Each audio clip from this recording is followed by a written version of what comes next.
If you have ADHD, you have to understand that even though it can definitely make your life harder in certain situations, it can actually also make your life easier in others. How? Stay tuned to find out about the top 5 ways on how you can use your ADHD to your advantage. Welcome back, guys, to ADHD Vision, where you can learn how to work with rather than against your brain. So if you have ADHD, why don't you consider subscribing? Now, as you know, we are all about neurodiversity on this channel. And even though ADHD is one of the most prevalent brain chemistries in the world, with estimates ranging from about 5 to 7% of the whole world having it, about 95% of people in the world don't have it. This means that, generally speaking, the majority of people out there in the world with a normal brain chemistry will be able to do certain things differently and better than us. And because of the lack of awareness surrounding ADHD, most of the time we are expected to be able to also do these certain non-ADHD things like being organized, being attentive, and being more thorough, and so on. And who can really blame them? Think about it. If you were in the 95% of something, would you really care enough to read about the minority group that's represented with only 5%? I pump those numbers up, those are rookie numbers. Politically speaking, even though this percentage might land us a seat at the table, we still wouldn't even be close to having enough power to influence society in a way that can truly benefit us. This is why it is up to every single one of us to learn about what it means to actually have ADHD, how our brain is different, and how we can use that information in today's day and age. Because the truth is, a person with ADHD truly sees the world in a completely different way than people without ADHD, as you will all know. While for non-ADHDers it is completely normal and almost comforting to follow the same routine every day, wake up for that 9 to 5 office job, and enjoy having those small talk conversations about yesterday's weather, let's be honest, we can be the complete opposite. But that doesn't necessarily have to be a bad thing. Now, before we jump into it, as always, one of the best ways to start using ADHD to your advantage is by actually being able to remind yourself of those strengths every day, which is why I created the Advantage clothing line, ranging from different types of shirts and hoodies to even a stimulating coffee mug. This way, you can be reminded of all your strengths. Be sure to get yourself your favorite piece on the top right and get 20% off with the discount code ADHD Vision. I gotta get me one of those. Alright, without further ado, let's jump into the top 5 ways you can get your ADHD to work for rather than against you. Number 1, and you knew this one was coming, keep hunting for that dopamine. If you have been following this channel for a while, you will already know about why I constantly bring this up. But for everyone who is new, you better subscribe and like after I let you in on this one. Can we reach 500 likes? Now, you don't have to be a therapist or doctor to know that ADHD is largely defined by our brain not having enough dopamine, which is the neurotransmitter in charge of happiness, motivation, etc. This is one of the main reasons for why we are constantly in search for the next stimulating dopamine kick, be it likes over Instagram, listening to some good-ass music, or whatever else floats your dopamine boat.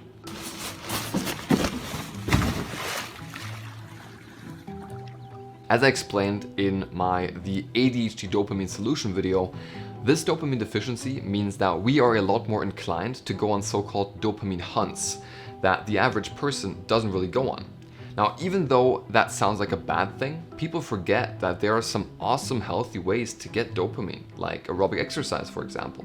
Aerobic exercise like running has been proven to be the best sort of exercise for dopamine. So, because we need that dopamine a lot more than the average person, your ADHD could help you get into shape, for example. On the other hand, if you're in a job with monetary goals like sales, this deficiency will allow you to reach those goals a lot faster and in turn make you more money.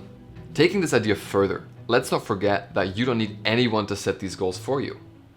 Research has shown that being able to tick off goals of any sort releases some nice dopamine for our brains. So whatever your personal goals might be, if you set achievable, short-term ones for them, your ADHD brain will not stop until you get that dopamine kick, allowing you to essentially completely transform your life and make your dreams become a reality.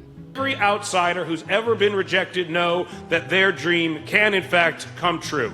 Now, something you guys often tell me in regards to exercise is, but Nick, my dopamine is so low that I can't even rile up the motivation to even go running in the first place. I see your point, which is why I would recommend doing this thing first thing in the morning when you have just woken up. This will not only amazingly prepare you for your day and get you into the best mood possible to have enough motivation to start on all your other goals, but will also ensure that you don't have time to procrastinate. Just get out of bed, sleep with your gym clothes on if you have to, put on them sneakers and run, my friends. Number 2, let your mind be free and creative. Now, I don't mean that you have to wake up tomorrow and pretend to know how to use a paintbrush. Fun side fact, I have always been absolutely terrible at art. Creativity is about more than just art though. It's about how your mind works and draws connections. And what we have to understand is that our brain can work in wonderful, random and interconnected ways to help us compose music, make videos, think of ideas, or yes, okay, even be good at art. We often jump from one topic to the next, being able to think of some random, awesome shit that other people have to consciously put in effort to do. The truth is, for us, creativity can be the most natural thing in the world, and be it if you're looking for a career opportunity or you just want to have some fun, you can most definitely use this creativity to your advantage in lots of different aspects of your life. Fun side fact again, this is why lots of entrepreneurs like Richard Branson or musicians like Justin Timberlake actually have ADHD. Just putting the dishes in the dishwasher, it goes a long way. Fellas, you're welcome. Number 3, hyperfocus. Our brain can be pretty ironic. If we aren't interested in something, it can be the most difficult thing on earth to stay focused and concentrated. But be it over that random 3 a.m. online shopping spree or when playing your favorite sport, once we engage into something that inherently interests us, we're able to hyperfocus on that thing for hours on end, drowning out everything around us. For example, if you haven't already noticed, my passion is definitely self-improvement. I can devour new self-improvement audiobooks like no tomorrow and usually completely lose track of time. If you want to start using ADHD to your advantage, my advice to you would be to find out what your passion is and to start pursuing that passion rigorously.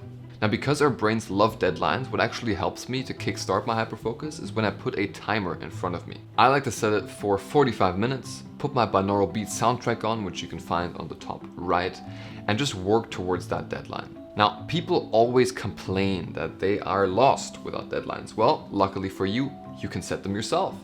Don't forget that you are the master of your brain. When I left you, I was but the learner. Now I am the master. Again, if you want to learn more about the intricacies of hyperfocus and how you can make it work for you, the video link is on the top right.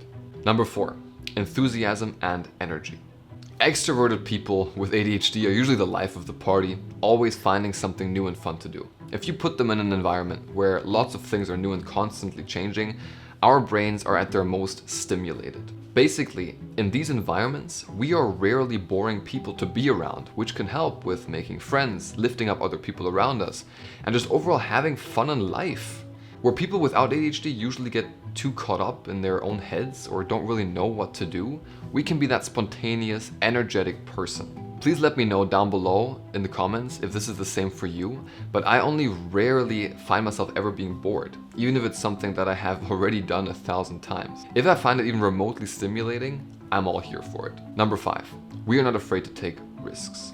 Now, the reason for why I want to mention this one at the end is because I believe this is one of, if not the best thing about my ADHD. Being able to take risks is so essential to get out of your comfort zone and personally grow that this ability can be the first stepping stone for lots of you guys to realize your goals and dreams. We are simply a lot more likely to take that plunge into darkness where we have no idea what could come of it. And even though this sounds frightening at first, because we are also in love with new things, we are usually also really fast learners when it comes to moving to that new city and being all alone, quitting that job to pursue that side hustle and so on. Believe me, this can be your greatest asset. I'm amazing! I amaze myself! That's it for this video, guys. Thank you so much for watching. Be sure to get yourself a shirt and or hoodie here. Let me know down below how you are currently using ADHD to your advantage, and check out these related videos if you haven't already. I will see you again next week on Tuesday. Till next time, guys.